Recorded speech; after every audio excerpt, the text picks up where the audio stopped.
Quotation from myself, segment 32, quotation number 368. The persistent of the stubborn, single-minded individuals invariably triumphs over the passive indifference of the masses. And that's what makes them so successful. If, for example, a statement like "ugly is beautiful" is repeated over and over again, seemingly infinite amount of times, eventually, despite the obvious fact that it violates the very notion of common sense, the resistance of the listeners will be broken due to sheer psychological fatigue, and they will give up and agree even with such a preposterous statement as this. The same thing happens with ideas preached continuously, unaltered by the obsessed intellectual fanatics during their entire life.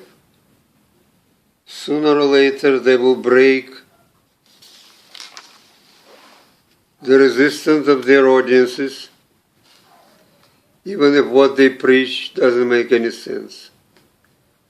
For instance, Plato has been drilling into his listeners and readers' heads for 60 years the absurd ideas about the incorporeal and immaterial, good in itself, beautiful in itself, etc., until even the most skeptical of them has finally given in and agreed with him simply because at the end they didn't care anymore. 369. The so-called Western democracy, while ostensibly proclaim equal opportunity for all members of their society to participate in the governing process, have created during their long history a very complex network of institutions and procedures which effectively deprive the greatest majority of exercising it. And while in a totalitarian state, an average man knows for sure that he is powerless, in a democracy he feels, but due to such a sophisticated deception, is never completely certain whether it is really true. 370. How much easier life might have been had everyone talked only about what one really knows. 371. By using the extremely rare nowadays knowledge of the classical languages like ancient Greek, Latin, and Hebrew, etc., as a sine qua non for the privilege of not only analyzing, but simply discussing the great classics of antiquity, the modern classical scholars have created and effectively maintained the virtual monopoly in this field. The monopoly jealously and even arrogantly guarded by them, to the detriment of many appreciative veiled readers of the classical literature. 372.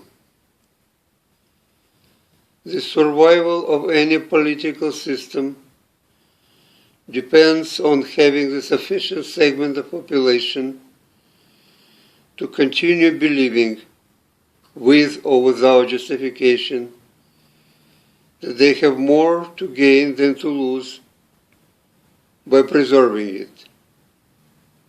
From time to time, and from place to place, the relative size of the segment and its bottom line varies, but the principles remain the same.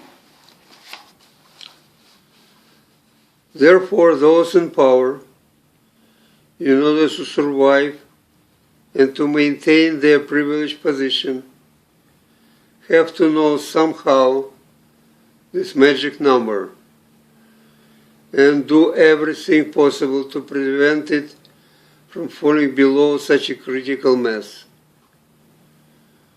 For if it is allowed to happen, nothing could then stop the quickly accelerating deterioration and collapse of the whole system.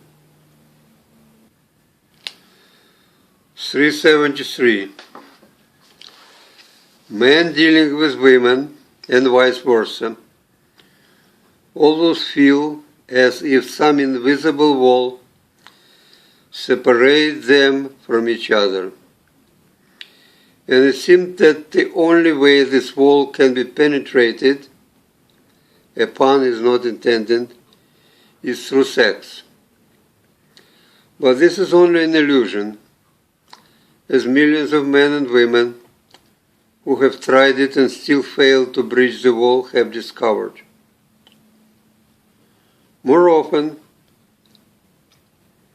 Moreover, quite often they found themselves to be even more estranged after sex.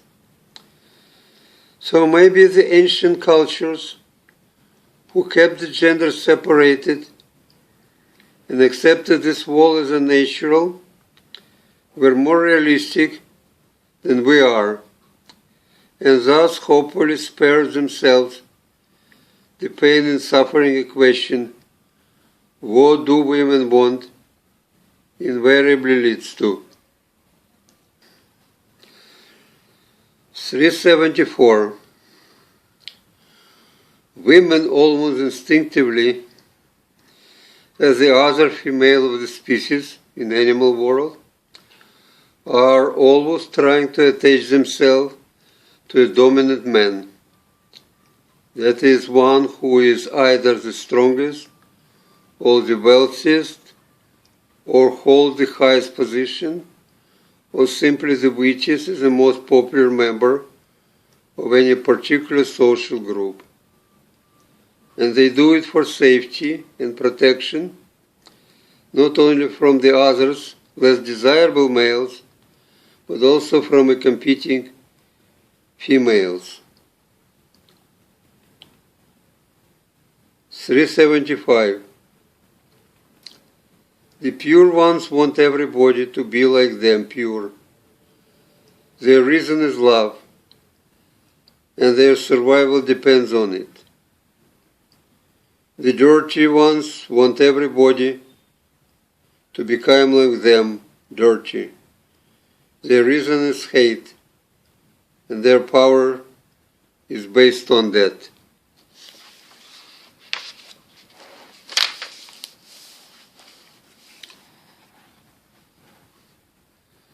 (376) My life is but a chain of experiences turning, as if by magic, into premises from which I am constantly forced by I don't know what to make the conclusions. 377. From someone like me, who has an instinctive mistrust of any proposition which is not self-evident prima facie and yet presented as such by this or that writer, it is very difficult to read most of the philosophical writings, for they seem to be literally permeated by such propositions, with some of them even being used as a cornerstone of their main hypothesis. 378. The crisis of overproduction that has been regularly shaking the world economy during the end of 19th and the beginning of 20th century, and of which the crisis of 1929 was only one, though the most infamous instance, can be considered now, in the view of environmental disaster the world is facing today, as a cruel to man but in the long run beneficial to nature. For those crises has been preventing, if only for a short time, the mankind from using her natural resources to produce consumer goods in the quantities nobody needed. Thus, the crises of our production had been operating according, if we may say so, to some kind of the restrictive law that nature have created to protect itself from irrational activities of man. Unfortunately, for the nature at present, but in the long run for man as well, since the Great Depression of 1929, many artificial tools have been devised by man to interfere with this law of nature, all of them explicitly or implicitly designed to keep production going by continuing consumption, even when everybody who could have already bought everything he needed. And while these artificial tools did help the production to go on uninterrupted, and thus kept millions of workers employed, they had a devastating impact on nature, whose limited resources continued to be wasted when it was not necessary for sustaining human existence, which is the most that nature owes to man. 379. Some of us are never able to fully recover from a trauma of childhood upbringing, which in retrospect seems to have been designed primarily to break every bone of a child's spirit, and unfortunately for many of us has succeeded in doing that. 380. Though allegedly everybody is looking for truth, for it seems to be the almost universal claim, in reality we are all just seeking the justification of our truth, the proof that we are right. As a result, it is psychologically very difficult for anyone to accept anything that contradicts one's version of truth.